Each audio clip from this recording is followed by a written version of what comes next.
coming of winter and snow needn't mean that you have to put your bike away.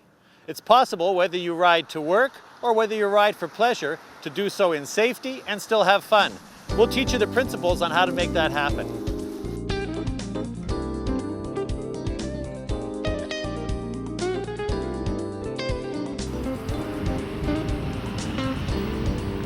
Winters in Manitoba can be long, but you'll enjoy it more if you get outside. Whether you're commuting, just riding around, or taking part in special events, winter cycling can be safe and comfortable if you make a few adjustments to your clothing, equipment, and riding style. Winter cyclists are warm. They don't curse the cold because they dress for it and are active in it. When the temperature falls, you need to have clothing that will keep you warm, especially your feet, legs, hands, and face. Avoid clothing that might make you sweat. It's best to dress in layers and be prepared to add or subtract layers as needed. Generally, you need a perspiration wicking undergarment, an insulating layer, and a windproof shell.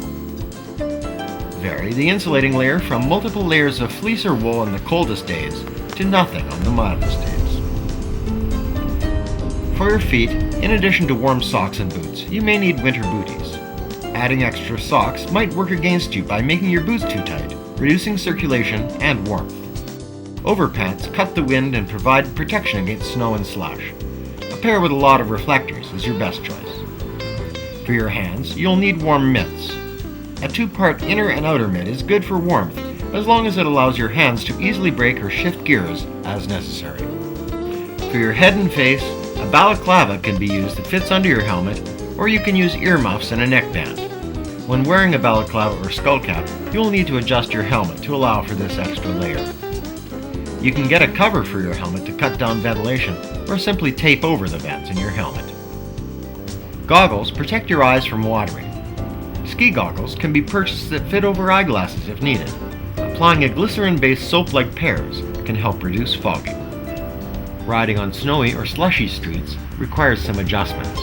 We recommend a 1 meter distance from the curb for general riding, but that part of the road is often covered up with snow or slush in winter. Take your meter of space, but make it from the edge of the slush. This strip of dirty snow and slush is particularly treacherous to ride on and may hide unseen hazards. You may also need to ride a little slower than you would in summer and give yourself more clearance from other vehicles in order to give yourself more space for you and for them to stop. In the winter, your ability to see other traffic and the ability of others to see you are both reduced. Your vision may be affected by extra headgear and watery eyes. Car drivers may have frost on their windows. Daylight hours are shorter, so you'll find yourself riding in the dark or twilight more frequently. And in colder weather, fog from car exhaust limits visibility, especially in slow-moving traffic when it stops. For these reasons, visibility is even more important in winter than in the rest of the year. Head and tail lights with good batteries are needed. Bright-colored and reflective outerwear is always important. Make sure car drivers have seen your hand signals by making eye contact if you can. Snow, ice, and cold can be hard on a bike. It's important to wipe snow and ice off your bike daily, especially the chain and gears, and to test your brakes and gears. Make sure the cables move freely, that gears change easily, and that tires are properly inflated. When the weather warms, watch for overinflation as the air inside your tires will expand. On snow and ice, studded snow tires improve traction dramatically and give you an extra margin of safety. Even with snow tires, you'll need to travel slower on snow and ice. Just like a car, a bike will take longer to stop and will be more likely to skid out of control on an icy road. Carefully test your brakes and stopping ability from time to time when there is no traffic around, under various conditions, snow-covered, clear, and icy. When we're talking about safety in traffic, whether it's winter or summer, we always mention maneuverability, giving yourself room to maneuver. We want to be predictable. We want people to know what we're doing out there. We want to be visible, certainly in the daylight and at night, and we want to be able to communicate with traffic as much as possible.